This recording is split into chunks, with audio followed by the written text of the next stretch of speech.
Cümleten selamun aleyküm hanımlar. Diva Patik YouTube kanalıma hepiniz hoş geldiniz.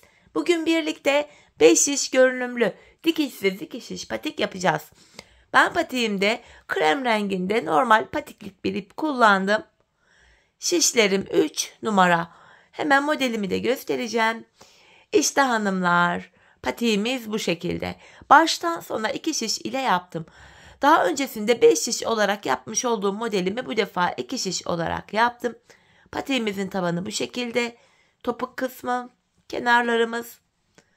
Baştan sona 2 şiş ile yapıldı ve hiçbir yerinde dikişimiz yok. Bu patik benim elimin ölçülerine göre 37-38 numara ayaklar için uyumlu oldu. Hemen patiğimi kenara bırakıyorum. Birlikte başlayalım. Patiğimize burun kısmından başlayacağız hanımlar. 12 ilmek olarak şöyle krem ipimin ucunda bir miktar ip bıraktım. 12 adet ilmeğimi atacağım. 1, 2, 3, 4, 5, 6, 7, 8, 9, 10, 11 ve 12. 12 ilmeğimi attım. Şimdi geri dönüyorum. Şu burada bir miktar ipimiz kaldı. Bu ipimiz bekleyebilir. Taban yapımında yine aynı ipi kullanacağız. Şimdi geri döndük, arka yüzdeyiz hanımlar. Arka yüzde kenar ilmeğini aldıktan sonra diğer ilmeklerimi ters olarak örüyorum. Patiğimizde ön yüzde düz, arka yüzde de ters örgü uygulaması yapıyoruz. Sonuncu ilmeğimi de ters ördüm. Geri dönüyorum. Şimdi de ön yüzdeyim. Artık ön yüzde artırmalarımızı yapacağız. Artırmalarımızı ilk 2 ilmeği ördükten sonra yapacağız. Bir de son 2 ilmek kalana kadar örüp öyle yapacağız. Kenar ilmeğini aldıktan sonra ikinci ilmeğimi düz örüyorum. Hemen şöyle ipimi parmağıma dolayarak buraya bir ilmek attım. Son 2 ilmeğim kalana kadar öreceğim. Bakın son 2 ilmek kaldı. Hemen bu kenara da artırmamı yaptım ve kalan 2 ilmeğimi örüyorum. Şişimizde böylece 14 ilmeğimiz oldu. Geri dönüyorum, arka yüzdeyim. Arka yüzde artırma yapmıyoruz hanımlar. Patiğimizin arka yüzünde ilmeklerimizi ters olarak örüyoruz. Artırma işlemini sadece patiğimizin ön yüzünde yapıyoruz. Artırdığımız ilmekler de yine ters örülüyor. Tekrar geri döndüm. Ön yüzdeyiz. Yine aynı şekilde artırmalarımızı yapacağız. Kenar ilmeğinden sonra ikinci ilmeğimi örüyorum. Hemen ikinci ilmekten sonra artırmamı yapıyorum. Şimdi de son 2 ilmek kalana kadar öreceğim. Sol kenardan da artırmamı yapacağım. Bakın son 2 ilmeğim kaldı. Hemen buraya da artırmamı yaptım. Kalan 2 ilmeğimi örüyorum. Artırma işlemi bu şekilde yapılıyor hanımlar. Sadece ön yüzde artırma yapıyoruz. Arka yüzde ilmekleri ters örüyoruz. Şişimizde şu anda 16 ilmeğimiz oldu. Şimdi geri döneceğiz. Arka yüzde ilmekleri öreceğiz. Ön yüzde yine ilk 2 ilmeği öreceğiz. Artıracağız. Son 2 ilmek kalana kadar öreceğiz, artıracağız. Biz bu artırma işlemini hanımlar şişimizde 28 ilmeğimiz olana kadar devam edeceğiz. Ardından modelimize başlayacağız. Şimdi artırmalarımızı yapalım gelelim. Ardından birlikte modelimizi kuralım.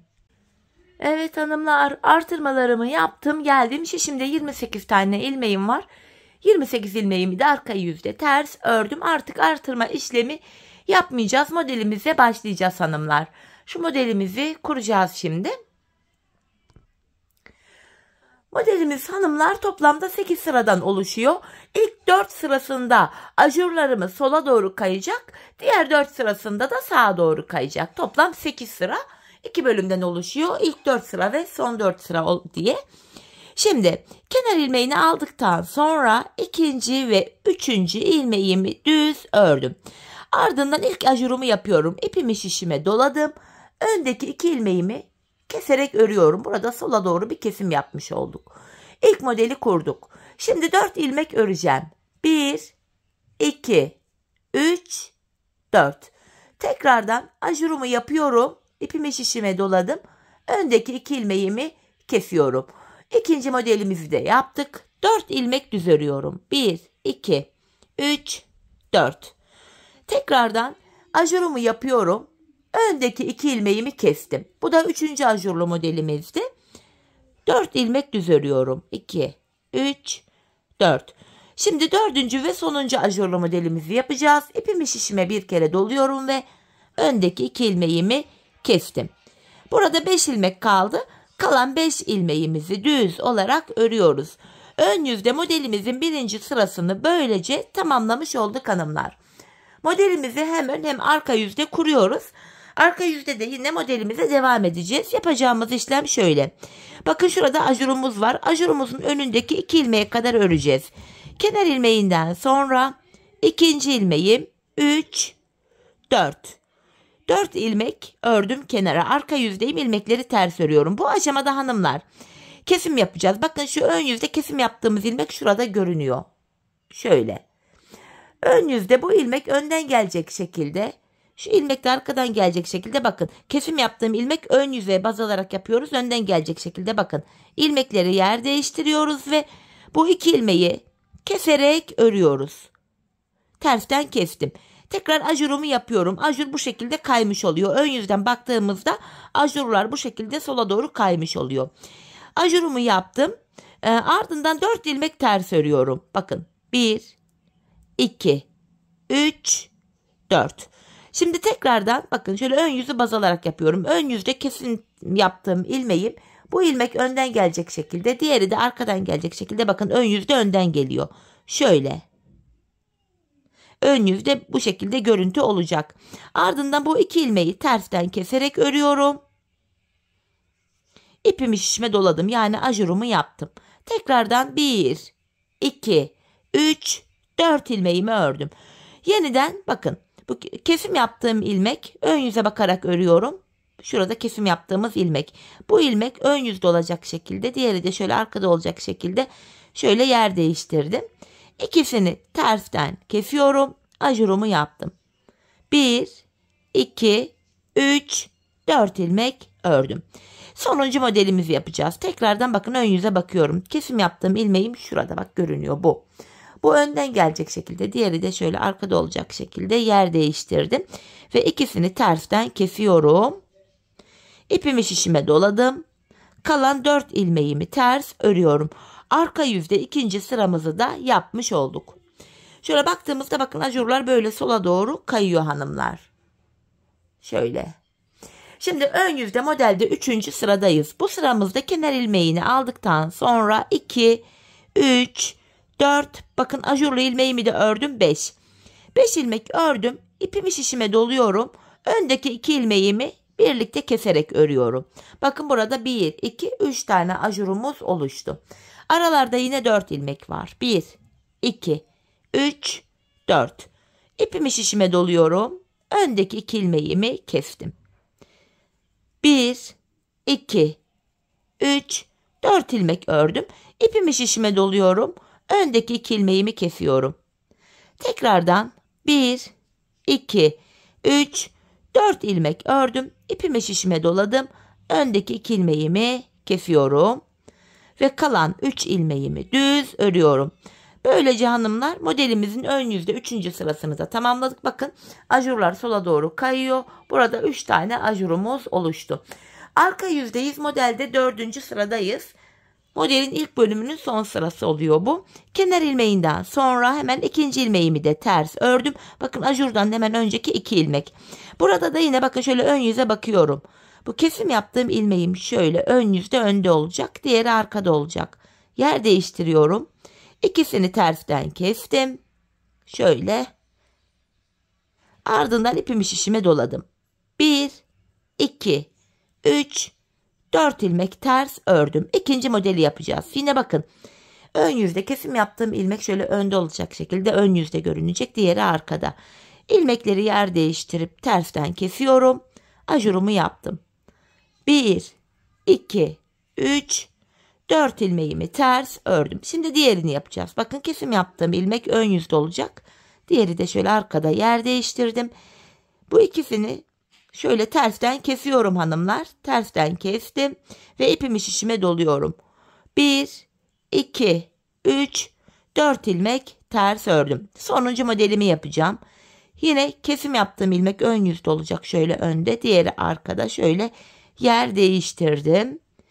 Ajurumu yapıyorum ve kalan ilmeklerimi ters olarak örüyorum. Modelin ilk yarısını bitirdik. 8 sıradan oluşan modelimizin ilk yarısıydı bu. Şimdi ajurlarımız hanımlar şöyle sağa doğru kayacak bu defa. Sağa doğru kayacak. Bakın sola doğru olan bölümü tamamladık. Şimdi ajurlar 4 kere ajur yapacağız. Bu defa ajurlar sağa doğru kayacak. Bu aşamada hanımlar yapacağımız işlem şöyle. Modelde 5. sıramız. Kenar ilmeğimle aldım. 2, 3, 4, 5 ilmek ördüm. Şimdi sağa doğru kesim yapacağız. Sonra ajurumuzu yapacağız. Bakın şu öndeki 2 ilmeğimi alıyorum. Bu ikinci ilmek ajurlu olan ilmeğim. Bu ikinci ilmeğimi ilk ilmeğimin önüne bırakıyorum. Ben sağa doğru kesimi böyle kolay yapabiliyorum. Dileyen şöyle ikinci ilmeğin içinden girerek de kesim yapabilir. Ama ben böyle daha kolay yapabildiğim için bu şekilde ilmekleri yer değiştirdim. Bu 2 ilmeğin ikisini birden kesiyorum. Sağa doğru kesimimi yaptım. İpimi şişime doluyorum. Yani ajurumu yaptım. 1, 2, 3, 4 ilmek ördüm. Şimdi tekrar öndeki 2 ilmeği alıyorum.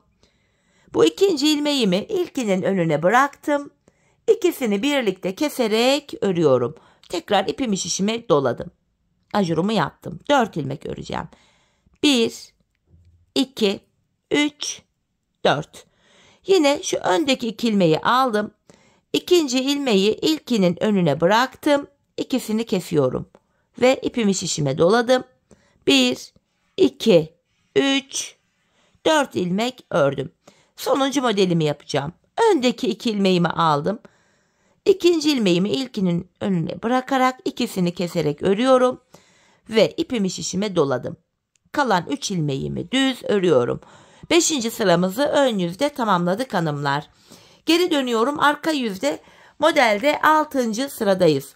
Bu sıramızda da yapacağımız işlem şu. Kenar ilmeğini aldıktan sonra kenar ilmeğinden sonra ikinci ilmeği ördüm. 3 ve ajur yaptığım ilmeğimi de ördüm 4. Ardından yine ipimi şişime doluyorum. Bu defa öndeki 2 ilmeğimi tersten keserek örüyorum. Tekrardan 1, 2, 3, 4 ilmek örüyorum. İpimi şişime doladım. Öndeki 2 ilmeğimi tersten keserek örüyorum. 1, 2, 3, 4 ilmek ters ördükten sonra ipimi şişime doluyorum. Öndeki 2 ilmeğimi tersten keserek örüyorum. 1, 2, 3, 4 ilmek tersten ördükten sonra ipimi şişime doluyorum. Öndeki 2 ilmeğimi tersten keserek örüyorum. Kalan 4 ilmeğim ters örülüyor. 6. sıramızı da böylece tamamladık. Şimdi geri döndük hanımlar. Modelimizde ön yüzdeyiz. Artık yine böyle sağa doğru kesimler devam edecek. 7. sıramız kenar ilmeğinden sonra 2 ve 3. ilmeğimi de ördüm. Şimdi tekrardan bakın önde 2 ilmeğim var. Ajurumdan önceki 2 ilmek. Bunu alıyorum. Bu ilmeğimi, ikinci ilmeğimi ilkinin önüne bırakıp ikisini keserek ördüm. Ajurumu yapıyorum. Bakın sağa doğru bu 3. ajurumuz oluyor.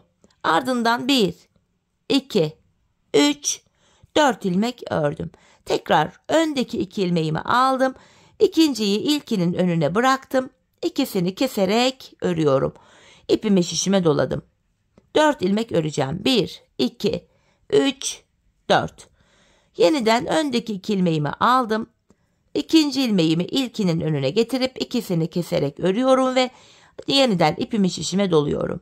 1, 2, 3, 4 ilmek ördüm. Şimdi hanımlar buraya 4. ve sonuncu modeli yapacağız. Yine şu ikinci ilmeğimi ilkinin önüne bırakarak ikisini kesiyorum ve ipimi şişime doladım. Kalan 5 ilmeğimi düz olarak örüyorum. Böylece 7. sıramızı tamamladık hanımlar. Şimdi arka yüzdeyiz. Modelde 8. ve sonuncu sıramız.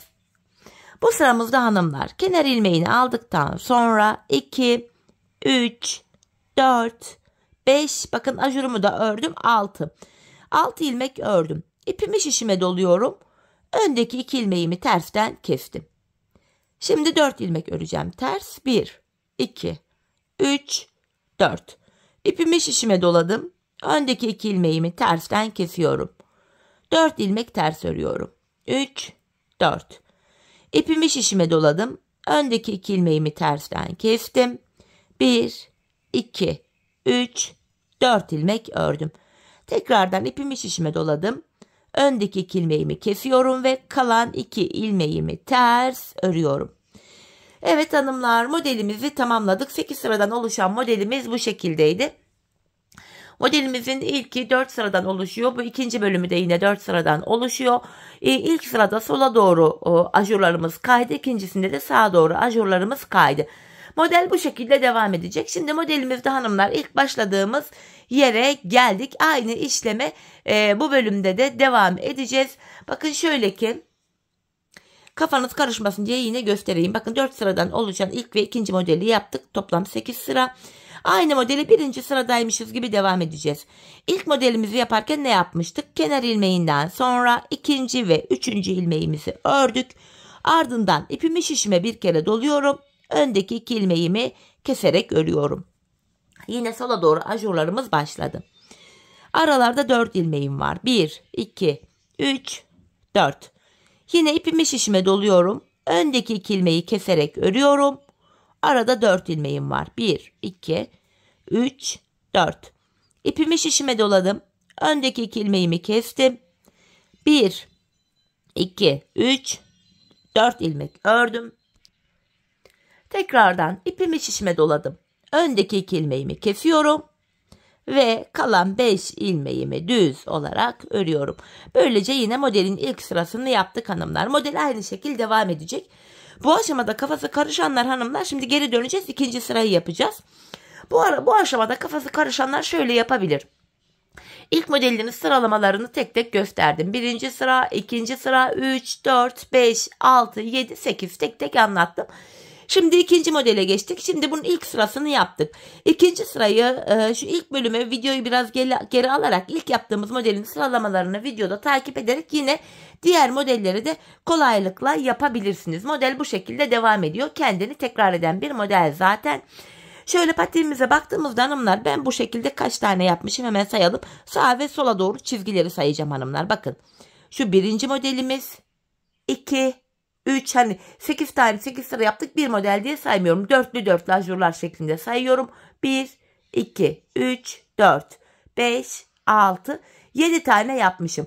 En son 7. modelde sola doğru kesimleri yapmışım. 4 sıradan oluşan. Sonrasında sağa doğru kesimleri yapmadım. Bu ölçüde bana göre tam oldu. Sizler belki, hani ben bu patiğin ön bölümünü tamamladıktan sonra sizlere mezura ile ölçüyü de vereceğim. Belki siz buraya 6 tane yaparsınız. Belki 8 tane yaparsınız.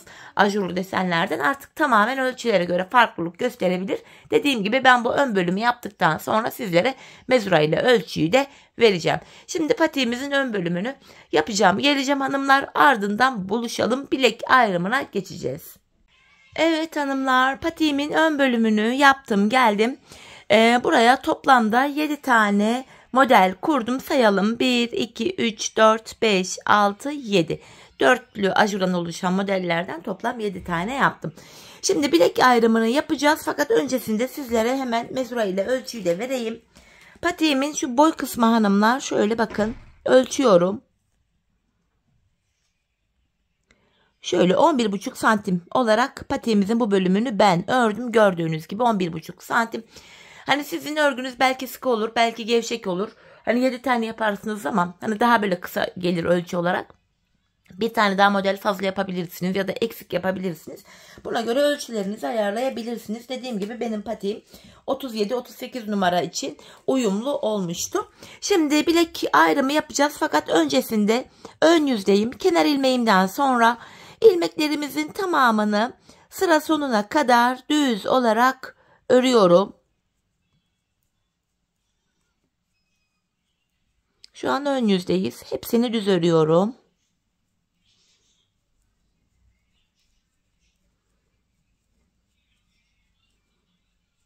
Sonuncuyu da ördüm. Geri dönüyorum, arka yüzdeyim. Kenar ilmeğinden sonra devamında gelen diğer ilmeklerimi de ters olarak örüyorum. Ön yüzde düz, arka yüzde ters ilmeklerimizi böyle 2 sıra öreceğiz. Sonrasında ön yüze geçtiğimizde bilek ayrımını yapacağız. Patiğimizin kenarlarını öreceğiz.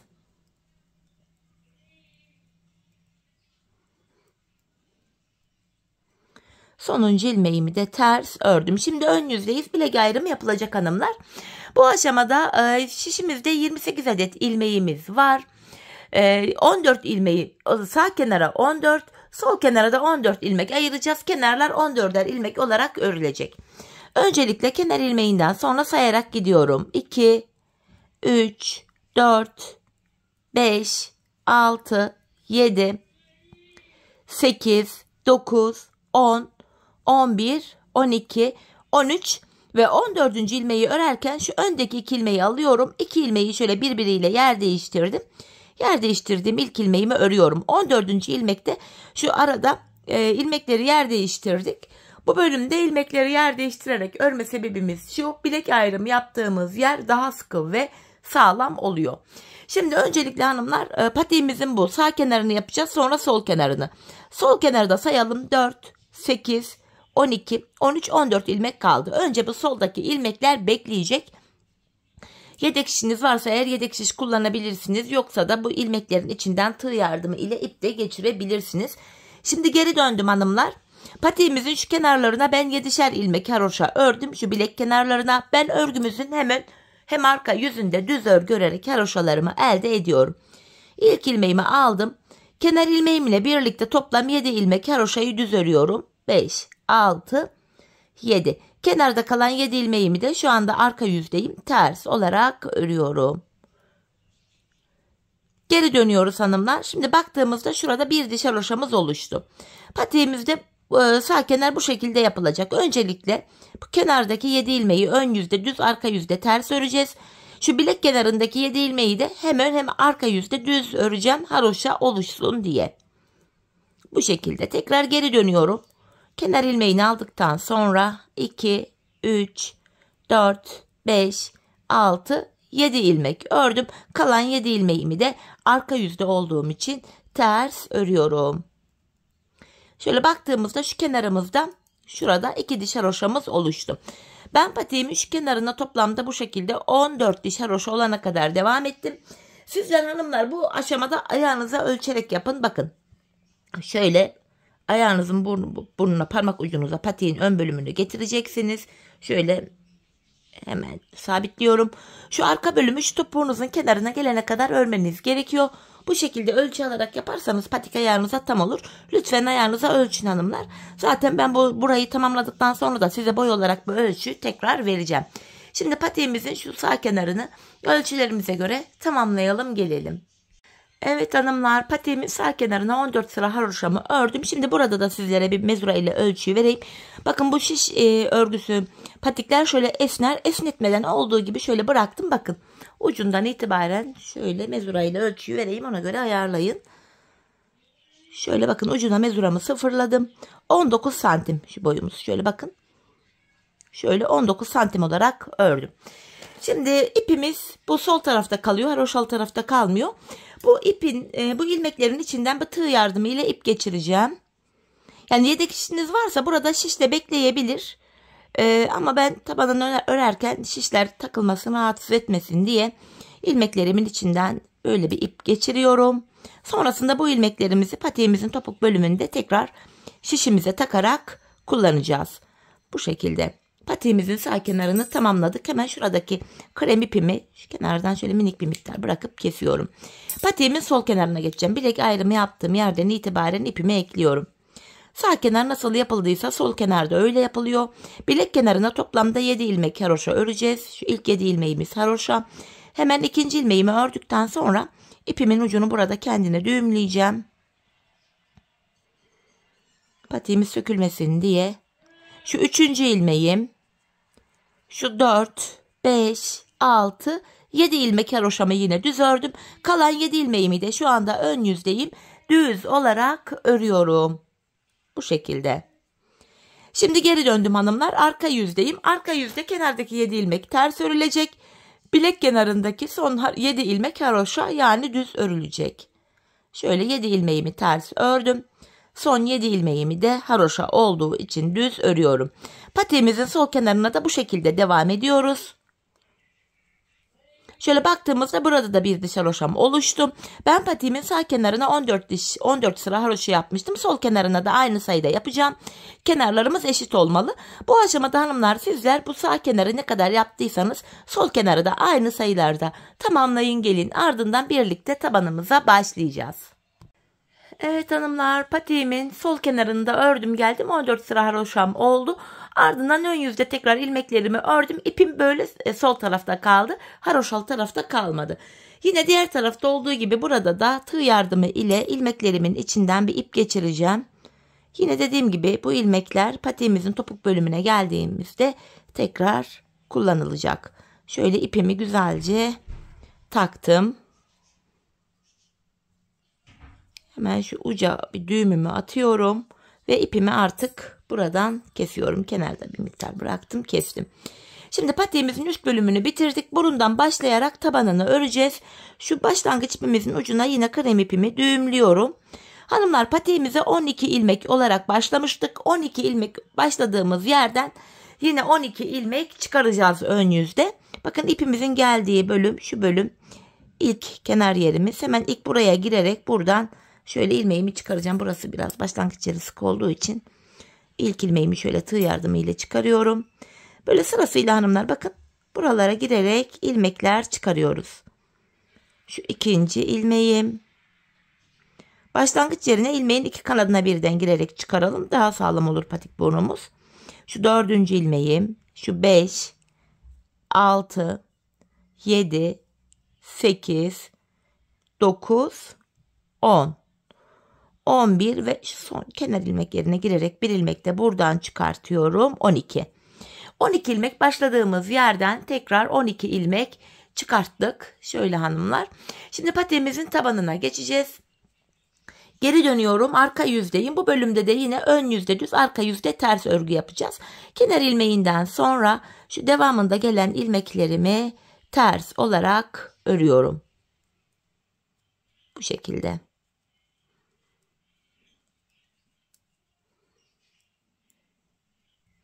Sonuncu ilmeğimi de ters ördüm. Tekrar geri dönüyoruz. Artık bu aşamada patiğimizin tabanı üst bölüme hem eklenecek hem de ilmek sayılarımız artacak. Bunu da şöyle yapacağız. Bakın V şeklinde kenar ilmek yerleri görünüyor. Buralara girerek ilmekler çıkaracağız. Bakın ilk kenar ilmek yerine girdim. Bir ilmek çıkartıyorum. Bu ilmek çıkartma işlemini ön yüzde yapıyoruz. Ön yüzde ilk ilmeği sağ kenardan, ikinciyi de soldan çıkaracağız.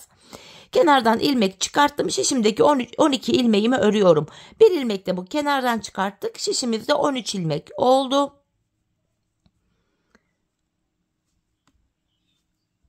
Şöyle ilmekleri tamamını örüyorum. Sonuncu ilmeğimi de ördükten sonra şimdi de buradaki ilk kenar ilmek yerine, yani şuraya girerek ilmeğin iki kanadına birden girerek ilmek çıkartıyorum. Böylece 14 ilmeğimiz oldu. Şimdi ilmek çıkarttıktan sonra geri döndüm. Kenardaki ilk ilmeği örmeden alıyorum. Arka yüzde ilmek çıkartma işlemi yok. İlmeklerimizi ters olarak örüyoruz. İlmek çıkartma işlemi sadece ön yüzde yapılıyor. İlk ilmeği ön yüzde sağ kenardan, ikinciyi de sol kenardan çıkarıyoruz. Sonuncu ilmeğimi de ters ördüm. Şimdi tekrar geri dönüyorum. Yeniden ön yüzdeyim. Bir sonraki kenar ilmek yerine yine ilmeğin iki kanadına birden girerek girdim ve bir ilmek çıkarttım. Şimdi 14 ilmek vardı. Bir ilmek de buradan çıkarttık. 15 oldu. Şimdi sol kenardan da bir ilmek çıkaracağım. Böylece 16 ilmeğimiz olacak. Buradaki sonuncu ilmeği de ördükten sonra hemen şurada bir sonraki kenar ilmek yerine girerek ilmek çıkarıyorum. 16 ilmeğimiz oldu. Geri dönüyorum yine. Arka yüzde ilmek çıkartma işlemi yok. İlk ilmeği örmeden aldım. Diğer ilmeklerimi ters olarak örüyorum.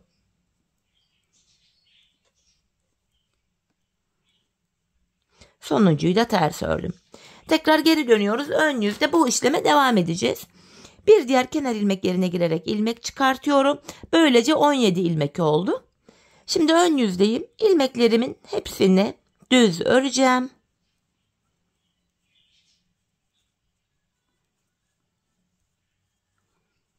Sonuncuyu da düz ördüm ve sıradaki kenar ilmek yerine girerek bir ilmek de buradan çıkarttım ve şimdi de 18 ilmeğimiz oldu. Bu şekilde patik burnumuz 5 diş patik burnuyla aynı oluyor.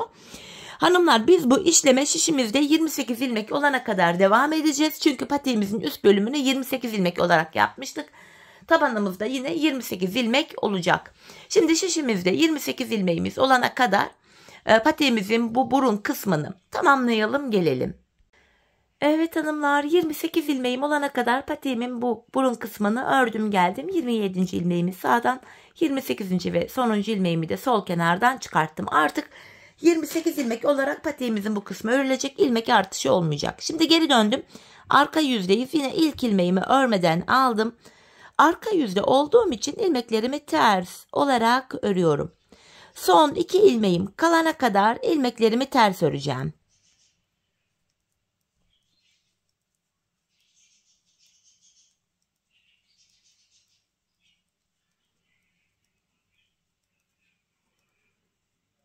Bakın son 2 ilmeğim kaldı. Arka yüzde olduğum için son 2 ilmeğimi tersten kesiyorum. Böylece 27 ilmeğimiz kaldı. Geri dönüyorum, yine sıradaki kenar ilmek yerine girerek ilmek çıkarttım. Tekrar 28 ilmeğimiz oldu. Şimdi ön yüzdeyim. İlmeklerimi bu defa düz olarak örüyorum. Yine son 2 ilmeğim kalana kadar ön yüzde ilmeklerimi düz öreceğim.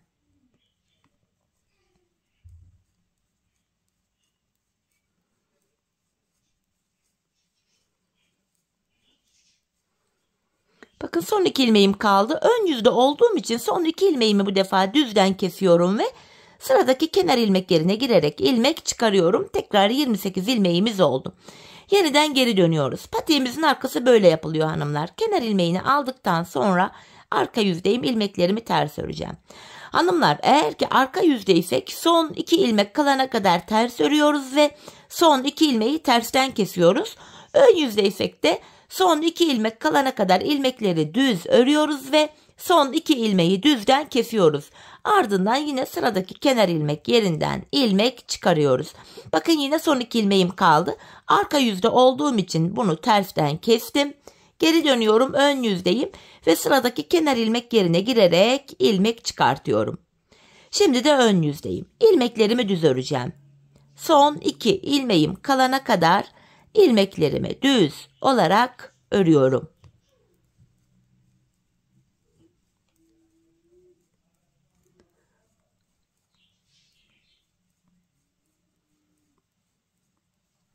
Son 2 ilmeğim kaldı. Bu ikisini kesiyorum ve sıradaki kenar ilmek yerine girerek ilmek çıkarttım. Böylece yeniden 28 ilmeğimiz oldu.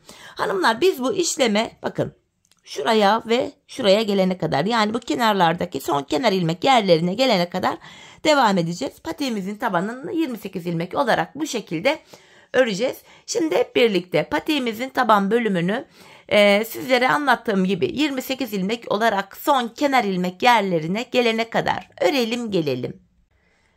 Evet hanımlar, patiğimin arka bölümünü bu son kenar ilmek yerlerine gelene kadar ördüm. İlk ilmeğimi sağdan, ikinci ve sonuncu ilmeğimi artık bu sol kenardan çıkarttım. Şimdi patiğimizin topuğuna geçeceğiz. O yüzden şu ipe taktığımız ilmeklerimizi hemen şişime alacağım. Sonra bu ilmeklerimizi öreceğiz. Şöyle ipim içindeyken ilmekleri takıyorum ki ilmeklerim kaçmasın. Şimdi ipimi çekiyorum.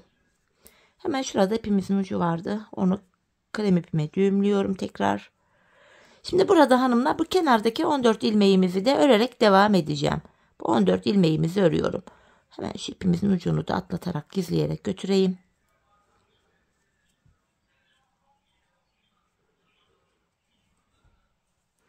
Son 7 ilmeğim haroşa. Haroşalarımız yine bu aşamada haroşa olarak örülüyor. Bakın şurada son ilmeğim var. Bunu da ördüm. Şimdi geri dönüyorum hanımlar. Arka yüzdeyiz. Arka yüzde yine kenar ilmeğini aldıktan sonra 2, 3, 4, 5, 6, 7 ilmek haroşamı düz ördüm. Diğer ilmeklerimi de şu anda arka yüzde olduğum için ters olarak örüyorum. Sıra sonuna kadar bu şekilde ilmekleri öreceğim. Ardından diğer tarafta ipe takılı olan 14 ilmeğimizle şişimizi alıp onları da yine öreceğim. Böylece ilmeklerimizin hepsi tek şişte toplanacak. Patiğimizin tabanında 28 ilmeğimiz vardı. Sağ ve sol kenarda da 14'er ilmeğimiz var. Hepsi tek şişte toplanınca toplam ilmek sayımız 56 olacak. Bu şekilde ilmeklerimin hepsini ördüm. Şimdi şu mavi ipe takılı olan ilmeklerimi de şişime alacağım. Şöyle yine ipim içindeyken sırasıyla ilmeklerimi şişime aktarıyorum. Bu şekilde. Ve ipimi çekiyorum. Hemen şu arka bölüme düğüm atalım. Düğüm ön yüzde kalmasın. Şöyle iç taraftan ipimizin ucunu buraya düğümlüyorum. Bu şekilde. Yine arka yüzde olduğum için şuradaki ilmeklerimi ters örmeye devam edeceğim. Son 8 haroş, son 7 haroşa ilmeğimi düz öreceğim yine. Bakın son 7 ilmeğime geldim. Bunlar haroşa düz olarak örüyorum. Böylece ilmeklerimizin hepsi tek şişte toplandı hanımlar. Bu aşamada topuk bölümünde bize kolaylık sağlasın diye ön yüzden baktığımızda şu sol kenara 24 ilmek ayıracağım. Sayalım: 4, 8, 12, 16, 20, 24. Hemen şu yeri belli olsun diye şu ipimi alıp şu araya takayım. 24 ilmeği ayırdığımız yer belli olsun diye şöyle şuraya bir ip taktım. Şimdi topuğumuzu örmeye başlayacağız. Bu bölümde kenardaki 7 ilmek haroşamız yine haroşa örülüyor. Topuk bölümünde de model bütünlüğü sağlansın diye 7 haroşamı ördüm. Ön yüzdeyim. İlmeklerimi düz olarak ve sayarak örmeye devam edeceğim. 7 haroşamı örmüştüm. 8, 9, 10, 11, 12, 13, 14, 15. Hemen şuradaki ipin ucunda gizleyerek götüreyim. 16, 17, 18, 19, 20, 21, 22, 23 ilmek ördüm hanımlar. 24. ilmekte öndeki ikisini kesiyorum. 23 ördüm, 24'te kesim yaptım. Zaten bu sol tarafa da 24 ilmek ayırmıştık. Topuğumuz için arada kalan ilmeklerimize baktığımızda 7 ilmek kaldı. Bu 7 ilmek her seferinde birer birer kesilecek, eksilecek, bitecek ve böylece topuğumuz oluşacak. Şimdi yapacağımız işlem bu. Kesim yaptıktan sonra geri dönüyorum. Arka yüzdeyim. İlk ilmeğimi örmeden aldım. Arka yüzde olduğum için buradaki ilmekleri ters örüyorum. Sadece son 7 haroşa ilmeğimi düz olarak öreceğim.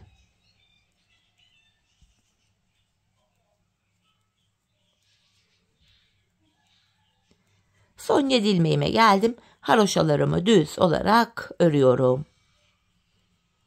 Tekrar ön yüzdeyiz. Bir önceki sırada yaptığımız işlemin aynısını yapacağız. Yani ilk 23 ilmeğimizi öreceğiz. 24. de kesimimizi yapacağız. 7 haroşamı ördüm. 8, 9, 10, 11, 12, 13, 14, 15, 16, 17, 18, 19, 20, 21, 22, 23 ördüm. 24. ilmekte öndeki ikisini keserek örüyorum. İkinci kesimi yaptık. Bir önceki sırada şu arada 7 ilmek vardı. Şimdi baktığımızda 1 ilmek eksildi. 6 ilmek kaldı. Şimdi yapacağımız işlem şu. Kesim yaptık. Tekrar geri döneceğiz. Arka yüzde ilmekleri öreceğiz. Ön yüzde yine 23 örüp 24'te kesimi yapacağız. Biz bu kesme işlemine şu işaretli yere kadar, yani şu aradaki 6 ilmek bitene kadar devam edeceğiz. Şimdi hep birlikte topuğumuzu yapalım gelelim. Evet hanımlar, şu işaretli yere kadar patiğimin topuğunu ördüm geldim, artık ipimi çekiyorum. İlk başta sol tarafa 24 ilmek ayırmıştık. Kesimlerden sonra bu sağ şişimde de 24 ilmeğim kaldı. Yani her iki şişimizdeki ilmek sayıları da birbirine eşit. Bu aşamada patiğimin düz tarafı içeride, ters tarafı da dışarıda olacak şekilde şöyle ikiye katlıyorum. Ben tığ ile kolay kesim yapabildiğim için tığımı aldım. İlk kesimim şöyle. Benden taraftaki şişten bir ilmek, ikinci şişten de bir ilmek aldım. İkisini topluyorum. Diğer kesimlerim de şöyle oluyor. Benden taraftaki şişten bir ilmek, ikinciden de bir ilmek aldım. İkinci ilmeği ilkinin içinden geçirip tığımdaki ilmekleri topluyorum. Benden taraftaki şişten bir ilmek, ikinciden de bir ilmek aldım. İkinci ilmeği ilkinin içinden geçirip tığımdakileri topluyorum. Karşılıklı olarak şişlerimizden birer tane ilmek alıyoruz ve ikinci şişten aldığımız ilmeği ilk şişten aldığımız ilmeğin içinden geçiriyoruz. Tığımızdaki ilmeklerimizi topluyoruz hanımlar. Her iki şişteki ilmek sayıları da eşit olduğu için kesim sonunda ilmekler aynı anda bitiyor ve her iki patiğimizin topuğu da aynı yöne aynı şekilde kesiliyor. 5 şiş görünümlü bir patikti hanımlar. 2 şiş ile yaptık. Yine 5 şiş patiklerimde kullandığım topuk yöntemini bu patiğimde de bu şekilde kullandım. Çok güzel temiz bir görüntüsü oldu. Bu şekilde ilmeklerimizi kesiyoruz. Sırasıyla önce birinci, sonra da diğer ikinci şişimizden birer tane ilmek alıyoruz.